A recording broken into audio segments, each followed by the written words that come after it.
Hey, so I just got off the helm of watching the film adaptation of 1984 by George Orwell. I'm a big fan of the novel, so I figured I'd finally give the movie a crack after learning of its existence I would say like a few months ago is when I found out about it. And oh man, I got a lot of stuff to say about it. So, first off, I want to say I think it is mostly, like for the most part, a pretty good adaptation of the novel itself. I think what it does change, some of it is okay, while some of it is just flat out annoying that they changed it. I don't know what to feel about this damn movie, man. I like it, but I also hate some of the stuff it does. So, I'll go over the stuff I liked about it first. First off, I really like how the film looks in terms of like how it's shot and its sets. It really brings to life the dystopian atmosphere that the book has, like with its descriptions. Everything is so moody and dark. You always get the sense there's like not much sunshine there. It really does a good job at invoking like entrancing you into this world of 1984, and I think it does a really good job. Like the interiors feel worn down and dirty. It doesn't feel clean. Everything doesn't feel like there's a soul or heart behind it. It feels genuinely like a dystopian, which I really like that. If you're gonna do an adaptation of 1984, that is one of the main things you got to do, in my opinion, is sell the atmosphere of a dystopian society. Another thing I really liked was a lot of the acting in the film. I feel like a lot of the people talk in the manners that I imagine them talking like whenever I read the book. Characters like Winston and Julia kind of speak with that like slower tone, as if like they really haven't had any like emotion for years at that point.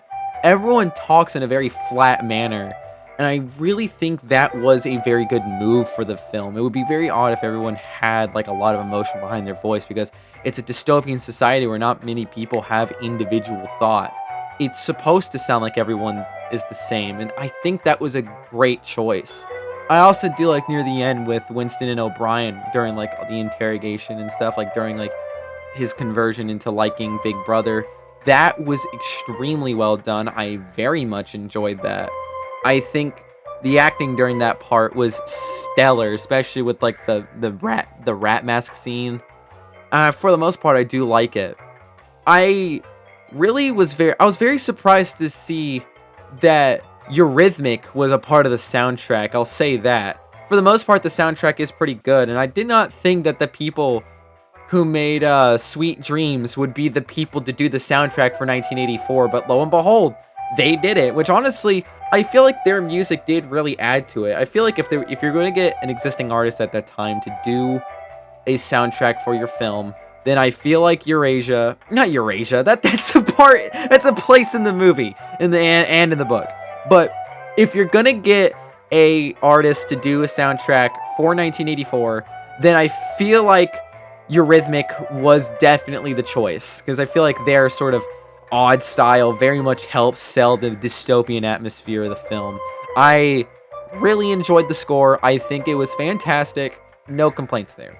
Now, what I will say is, I think the biggest issue that 1984 has, in my opinion, is pacing. Oh my god, the pacing of 1984, like the film, is so damn inconsistent, and it frustrates me. 1984 definitely seems like a book that when you adapt it to a film, you would want to have a slow pace to it. But I feel like 1984 like flip-flops between slow pacing and fucking going at the story like they're driving a damn not a Mercedes, like a damn Ferrari, like just going 100 miles an hour, go speeding through it.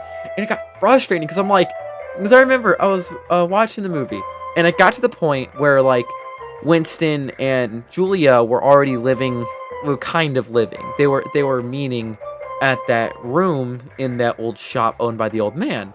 And I was just like, okay, so we must begin like, I don't know, like 3/4 of the way through the movie. And I paused the video because I was going to go get some food, which I ended up not doing. But I paused the movie and I see that we're only 40 minutes in. And keep in mind, the movie's an hour and 50 minutes long. So I'm like, okay, what the fuck? We're this late in the book, and we're not even an hour in? What the hell? And like, I, dude, it frustrated me. Like, I knew, like, I haven't read the book in quite a while. Last time I read it was during my second semester of senior year, which was like, well, like, like, some months ago. So I don't remember it too much. I remember quite a bit of it, but I don't remember it exactly. And I forgot, okay, this was before, he got the book from O'Brien. But, goddamn, it took way too long for the book. It took way too long for him to get to the book, and then, once he's actually in prison, the pacing slows to a fucking crawl. You spend so much time with Winston just sitting there in the cell, and then, like, you know, Parsons comes in, and he's like, I didn't think I was a thought criminal, but apparently my daughter caught it. I'm proud of her, and all that stuff. But then, when you get to the scene where Winston and O'Brien are in that room, and he has, like, the dial and stuff, and he's talking about his fingers, that part of the movie where he's in that room felt like it took forever to get done. I swear to God, most of the second half of the movie is spent in that fucking room, and it's spent way too long in there, in my opinion. You could have given other things, like, more room to breathe, because I feel like the beginning of the film sort of speeds through a ton of points in the movie. It feels like nothing has its time to breathe. And I feel like certain parts of the... Oh my god. Certain parts of the film don't feel as impactful as they are in the book. Now, I already know I put a spoiler warning in the beginning of the film. Not in the beginning of the film, in the beginning of the video, but I'm going to say this right now. I do think the ending of the movie is dramatically worse than the ending of the book. The ending of the book was so impactful because it had Winston get shot like everyone else in the prison because of it talking about, like, the bullet finally entering through his brain. Now, I don't know. Now, I am interpreting it as him actually dying in the end, but it could always be a metaphor. So, you guys can correct me if I'm wrong on that. But in the end of the movie, Winston doesn't die. He's just in that little place, and he has the gin, and he hears the news, and he's like, fantastic news. And then once Big Brother comes on, he starts to cry, and he says, I love you, and then the movie just fucking ends.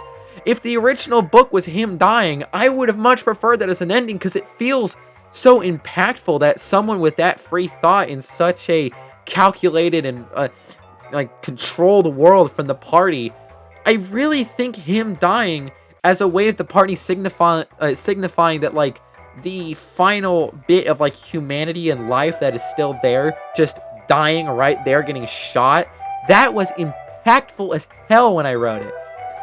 Not when I wrote it, I didn't write that fucking book. When I read it. When I read the book, it was so impactful, like, when he died, at least from what I interpreted. And so him not dying at the end feels like, what the fuck?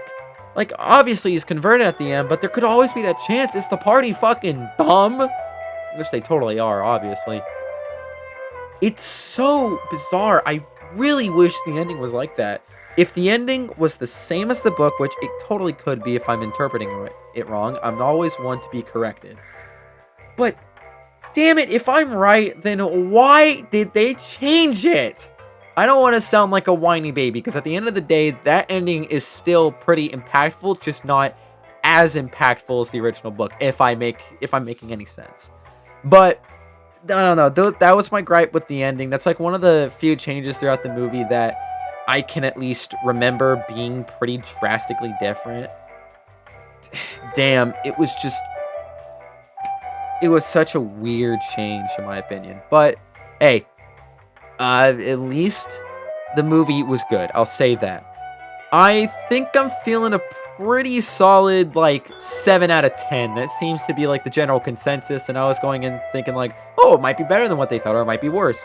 No, I'll concede. It's about what everyone's been saying it was. It's a perfectly, like, 7 out of 10 film. Good adaptation, just, like, could have been better, in my opinion. But those are my thoughts on 1984. I hope you guys enjoyed hearing me ramble on about this film.